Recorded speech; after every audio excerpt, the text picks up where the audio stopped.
ایک جگہ پہ پڑاؤ ڈلا ہوا ہے، پانی نہیں ہے۔ صحابہ فرماتے ہیں ہم پانی کی تلاش میں نکلیں تو ایک عورت اونٹ کے اوپر 2 مشکیزیں رکھ کے اس کے اوپر بیٹھی ہے، وہ پانی کے بھرے ہوئے ہیں۔ ہم نے اسے روک کے پوچھا پانی کہاں ہے؟ تو اس نے کہا کہ کل اس ٹائم میں پانی پہ تھی، یعنی اتنا دور ہے پانی۔ تو ہم نے کہا آنا ذرا ہمارے پیغمبر کے پاس۔ اس نے کہا کون؟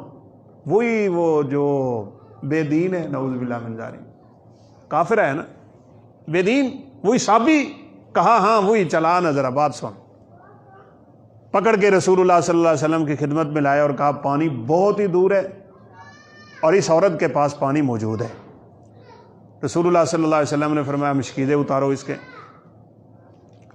مشکیزیں اترے تو آپ نے اس تمام صحابہ کو کہا جاؤ بھئی اپنے اپنے برتن لے آؤ۔ تو یہ عورت کہتی ہے میں کھڑی ہو کے دیکھنے لگی، لو جی ہے کہ میرے نال ہون لگے۔ آپ نے فرمایا سارے برتن بھر لو پانی کے۔ تو صحابہ کہتے ہیں ہم نے سارے برتن بھر لیے لیکن اس کے مشکیزوں سے ایک قطرہ بھی کم نہیں ہوا۔ معجزہ تھا سرور کائنات کا۔ آپ نے فرمایا بیٹی دیکھ، ہم نے تیرے پانی سے کوئی چیز کم نہیں کی ہے، تیرا پانی اسی طرح کا اسی طرح ہے، اور ہاں تو نے ہمارا کام کیا ہے نا۔ صحابہ کو فرمایا چلو بھائی ہر بندہ کوئی نہ کوئی چیز یہاں پہ جمع کروائے کھانے کی۔ اچھا خاصا راشن جمع کیا، اس کو کپڑے میں بند کیا اور فرمایا یہ لے جا ہماری طرف سے تحفہ ہے۔ یہ سوچتی آ رہی ہے لو جی میرے نال آج کیڑی گیم ہوئی۔ گھر والوں نے پوچھا ہاں لیٹ کیوں آئی ہو؟ تو کہنے لگی آج تو واقعی اس جادوگر کا جادو دیکھ کے حیران رہ گئی۔ جس کو لوگ جادوگر کہتے ہیں نا، اس نے میرے سامنے ایسا جادو کیا ہے کہ میں ہکی بکی رہ گئی ہوں۔ اللہ اکبر۔ جو بات میں آپ سے اصل کرنا چاہ رہا ہوں، بخاری کی روایت ہے، یہ عورت جس علاقے میں رہتی تھی، آج میں نے کتنے قریبی رشتہ داروں کو چھوٹی چھوٹی باتوں پہ ٹھکرا کے رکھ دیا ہوا ہے۔ یہ عورت خود کہتی ہے جب کبھی ان صحابہ کا میرے علاقے میں جہاد کے لیے آنا ہوتا تھا نا، یہ غزوے پہ نکلتے تھے، علاقے فتح کرنے کے لیے نکل جاتے، یہ میرے گاؤں سے اس لیے کنارہ کر کے نکلتے تھے کہ میں نے ان کو پانی پلایا ہوا تھا۔ حیا دیکھیں صحابہ کا۔ اور ایک دن اپنے قبیلے کو اکٹھا کر کے کہنے لگی یہ بڑے جری اور بہادر لوگ ہیں، جہاں جاتے ہیں نا یہ زمین کی کایا پلٹ کے رکھ دیتے ہیں۔ کبھی تم نے سوچا بھی ہے کہ یہ یہاں سے اپنا رستہ بدلتے کیوں ہیں؟ یہ رخ پھیرتے کیوں ہیں؟ یہ تمہیں مارتے کیوں نہیں؟ تمہارے ساتھ لڑائی اور قتال کیوں نہیں کرتے؟ یہ ایک تعلق نبھا رہے ہیں، اور وہ تعلق یہ ہے کہ میں نے ایک دن ان کو پانی پلایا تھا۔ ایسے باوقار لوگوں کے پاس چلو آئے اور پورے کے پورے قبیلے نے کلمہ پڑھا اور مسلمان ہو گئے۔ تعلق بیٹی کا، بیٹے کا، خامند کا، بہنوں کا، رشتہ داروں کا، بڑے خوبصورت یہ پیغامات ہیں بھائی۔ رسول اللہ صلی اللہ علیہ وسلم نے حضرت جابر رضی اللہ تعالیٰ عنہ کو کہا چلیں سیبہ سے کر لی، یعنی بیوہ عورت سے کہا اللہ کے نبی آپ کو پتہ ہے میری 9 بہنیں تھیں، اگر میں ان جیسی ایک لڑکی لے آتا نا تو پھر اپن 9 ساس دا پتہ ہی ہے، پھر نہیں ہماری بننی تھی، گھر نہیں چلنا تھا۔ میں نے اپنی ساری خواہشیں ٹھکرا کے ایک ایسی عورت سے نکاح کیا ہے جو میری بہنوں کے اوپر آ کے ماں کا سایہ کرے۔ کرو نا قربان اپنی خواہشیں ذرا اپنے بہن بھائیوں کے لیے، اپنی بیٹیوں کے لیے، اپنے والدین کے لیے، اپنے رشتہ داروں کے لیے، کنبے قبیلے کے لیے، اپنے ہمسائے کے لیے، اپنے تعلق داروں کے لیے اپنی خواہش کو قربان کرنا سیکھ۔ اللہ فرماتے ہیں ایک نہیں 2 جنتوں کا وارث بناؤں گا، 2 جنتیں۔ خواہش سے اپنے آپ کو ہٹا بس۔ تو چند دن بعد قرض دار چڑھ دوڑے، جابر قرض واپس کرو۔ کہا بھائی میری حالت بڑی کمزور ہے، میرے اوپر رحم کرو۔ کہا کوئی رحم نہیں ہے۔ منافقوں کے پاس پیسہ تھا، یہودیوں کے پاس پیسہ تھا، ان سے قرضے لیے جاتے تھے۔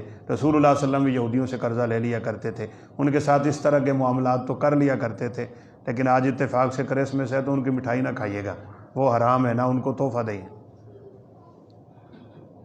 تو آپ صلی اللہ علیہ وسلم نے فرمایا کہ ایسا کرو پھر ان سے 1 دن کی مہلت لے لو۔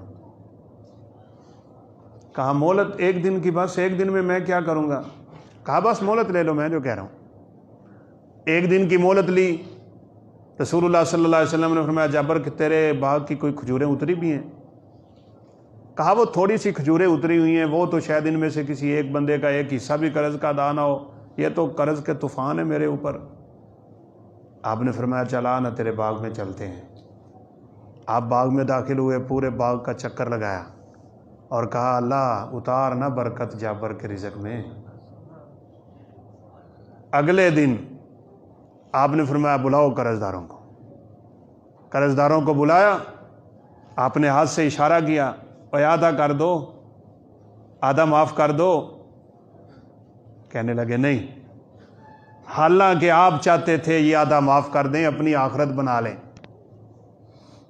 اور ایک ہی بات چلیں قرض کی بھی میں کر کے اجازت چاہتا ہوں، کسی کو جب آپ قرض دیتے ہیں نا، اس سے پھر کبھی آپ کوئی چیز نہ لیں، مٹھائی تک نہ لیں، تحفہ تک نہ لیں، اس سے پھر آپ کوئی امید نہ رکھیں۔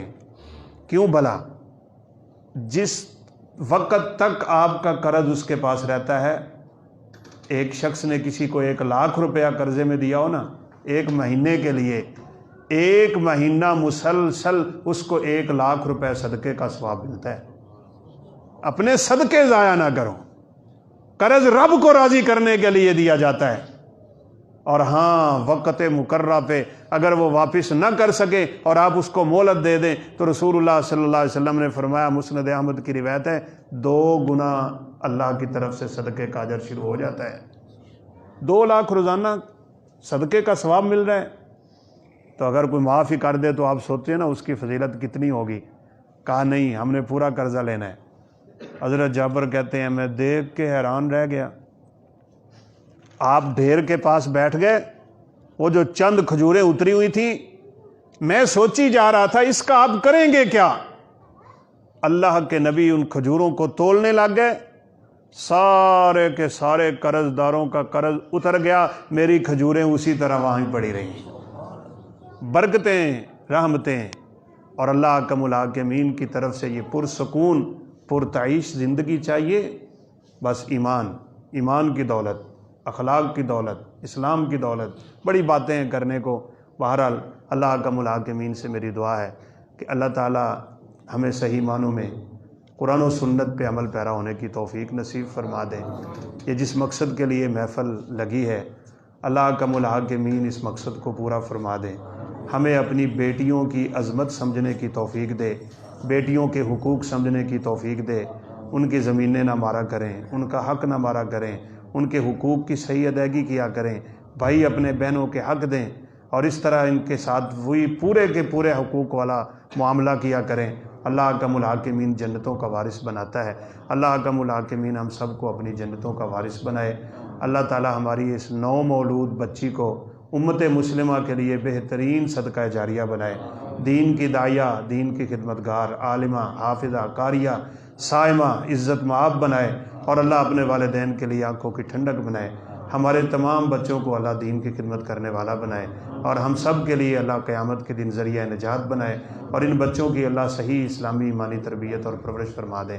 وآخر دعوانا الحمدللہ رب العالمین۔